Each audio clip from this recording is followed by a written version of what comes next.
Hi there, my name is Hannah Himes, and I'm going to be presenting to you today on Alteplase, also known as TPA. So, Alteplase or TPA is a thrombolytic agent. Um, it's used.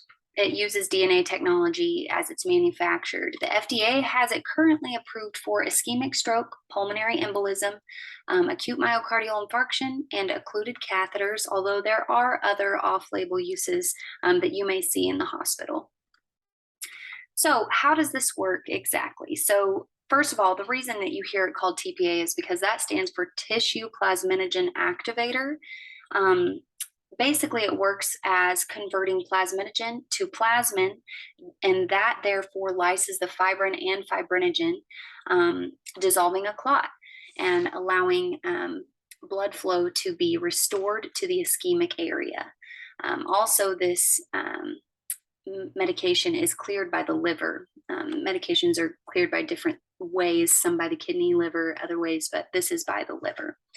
How is it administered? So, first of all, it's reconstituted with either NS, normal saline, or D5W, dextrose, 5% in water. Um, but it's just going to be by your facility's protocol and orders. So that should show up in your MAR, medication administration record. The dose will vary for the indication, whether it's given for the stroke or pulmonary embolism, this or that, whether it's a continuous infusion or a one-time dose. Those can vary. It is intended to be either administered systemically or locally. So, what do I mean by that? Systemically, you're going to give it IV, and that is going to act everywhere basically, although it may be given for ischemic stroke, for example, it's going to be active within someone's entire system. That's why monitoring is so important afterwards.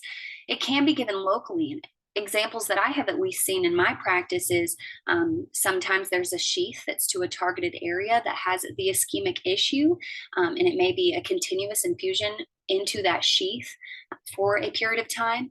Also, it can be given in an occluded catheter of your indwelling PICC line or your central venous catheter. Usually, you'll push that into that lumen, let it sit for 30 minutes, maybe an hour, whatever your hospital's protocol is. Then you withdraw that, usually 2 milligrams, which is 2 milliliters, usually in the normal concentration. You withdraw that whenever that time is up, and then you can use it freely, and it's usually fixed the occlusion. What are the adverse effects? You're going to probably see some bleeding. I'm sorry, not probably. You may see some bleeding. That's what we're going to monitor for. You could see an anaphylactic reaction that can include angioedema. I have seen someone who received TPA for ischemic stroke end up having to get intubated a few hours later just because of their reaction. Fun fact, ACE inhibitors can increase your risk to having angioedema as a reaction to TPA. Relative and absolute contraindications. We won't go into all the details of these as they are going to be listed for those who are choosing to administer this drug, but in general, internal bleeding is a contraindication as well as recent stroke, surgery, head trauma, intracranial neoplasms, uncontrolled hypertension, conditions that increase your risk of bleeding, and there are others, of course. What are we going to monitor post-administration? Of course, we're going to be assessing for bleeding, anaphylaxis, hypersensitivity reactions of different kinds, hypertension. Usually we want that SBP to be less than 180 after administration. And neurological changes, of course, we're going to be monitoring those through our NIH assessment. There is no antidote, so if there's any adverse reaction, we're going to have to stop the medication if it's still infusing and immediately provide supportive care of different kinds. Here's our patient scenario. Tanya received TPA for ischemic stroke after careful evaluation by the healthcare team. Tanya is now being monitored carefully in the ICU for 24 hours post-administration per protocol. 4 hours after administration, Tanya begins developing word salad and is now exhibiting a drift in her right arm and leg upon assessment with NIH.